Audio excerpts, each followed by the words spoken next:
Watch and burn. Hey everybody. So tonight I would like to discuss the rather deceptive 1988 nuclear war film, Miracle Mile. And the reason that I say that this movie is deceptive is because had we not known from the jump that this was going to be about the nuclear apocalypse, you would totally think this was just an adorable rom-com. I mean, Harry and Julie are adorable, and they sort of see each other at the start when they're at the museum, and Harry should have spoken to her, but he loses her in the gift shop, and then she comes and finds him afterwards. They connect, and they totally click, and it's so cute, and they're both so adorable, and Harry gets all the fish from the restaurant, all the lobster from the restaurant they're in, and then they take them down to the dock and set them free, and I'm thinking to myself, oh my God. Like, if this chick don't marry this guy, I will, And I love the opening credits. I love how as the two principal characters are walking by the various displays about prehistoric this and that in the museum, the credits are floating by with them. I thought that was an absolute, they're some of the best opening credits that I've ever seen in a movie. The opening credits from this and the opening credits from Ex-Drummer always spring to mind when I think of rad looking opening credits. This movie is terrifying. And there's a touch of foreshadowing, not a lot, sorry. There's a touch of foreshadowing. Harry says at the beginning that, oh my God, I can't believe I didn't get the opportunity to talk to this girl. I feel like I just want to fucking jump in the tar pits. And that's how the movie ends. So, ooh, I love how deceptive this movie is. So basically, the story's simple. Harry, he meets Julie. He plans to meet up with her at a diner after she's finished work, or the diner where she works after she's finished work, except he gets a phone call outside the public payphone, the public payphone. The fuck other kind of payphone is there? The payphone's ringing, he picks it up, and it's some military dude in a missile silo saying that, that's it, we're launching. In a couple hours, the world's over. And so begins the unraveling of society. So Harry goes into the restaurant. That is staffed by an actor.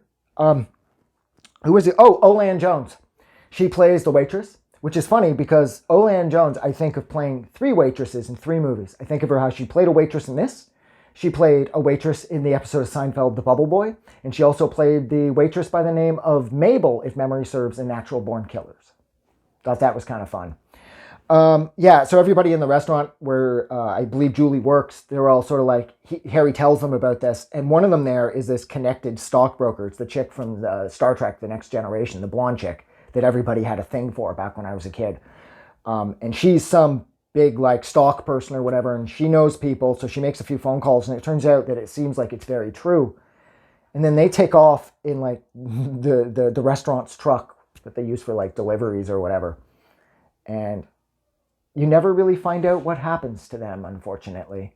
They're gonna, they get the heads up, so they take off towards the airport where apparently the chick from Star Trek, she's lined up a plane or something.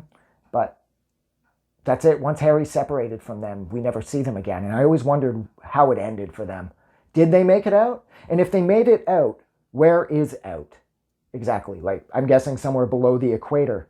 Because growing up, I was led to believe that countries like Australia would become military superpowers in the aftermath of a full-on nuclear exchange between the awesome United States and the forever nefarious Russia, who at this point were still the USSR.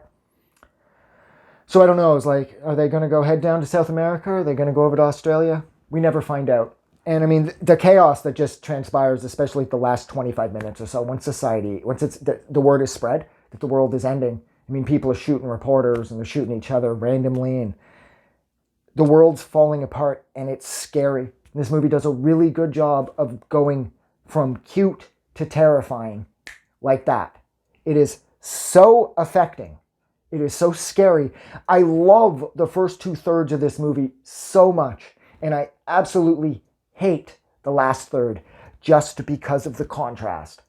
I love thinking about Harry and Julie meeting and how cute it is, and how you're still trying to sort of wrap your head around the idea that, is it real? Isn't it real? Like, maybe it isn't the way it's going to go because they're just too cute. The love story between them is just a little too involving for them just to sort of toss it away by having everybody get nuked. But they do just that. And the movie ends with the helicopter they're in crashing into the La Brea tar pits. And they die. That's the movie. Tangerine Dream did the score for this. I mean, they couldn't have done a better job. The score for this movie, even though you don't really hear a lot of the score elements, it's like one of my favorite scores a Tangerine Dream has ever done. This, I think, and The Keep are probably... Yeah, you know what? I think this and The Keep are my two favorite Tangerine Dream scores, period. So yeah, you got Tangerine Dream doing the score. I mean, the performances were fantastic. I believe everybody in this. The desk sergeant from RoboCop, he's like the head cook at the restaurant at the start, so he's in this as well. I love the love story between the old people who won't talk to each other, but once they discover the world's ending, they make up pretty quickly. And then they decide to go and eat some dangerous food together before the world ends. And I thought that was adorable too. And I can't believe that I'm using words like adorable to describe this movie, because this movie really isn't that cute when it comes right down to it. This movie is harrowing and bleak and terrifying with a really cute love story thrown in. So yeah, so that's where I'm going to leave it. So thank you so much for hanging out with me while I discussed the 1988 nuclear war film, Miracle Mile. Like always, if you like this review or you like this movie, don't forget to do something nice for somebody, especially considering that we could be in the middle of a nuclear event at the drop of a hat. Or at least that's what Hollywood's taught me. So be nice to each other. But most importantly, like always, please don't forget that the world is a lot better because you're here. I know you probably feel completely disconnected and alone, because fuck, I think actually at the end of the day we all do. But you're not alone. And you're no more disconnected than the rest of us. You're connected, you just can't see the wires plugging you in. So yeah, I'm out of here. Have a good night.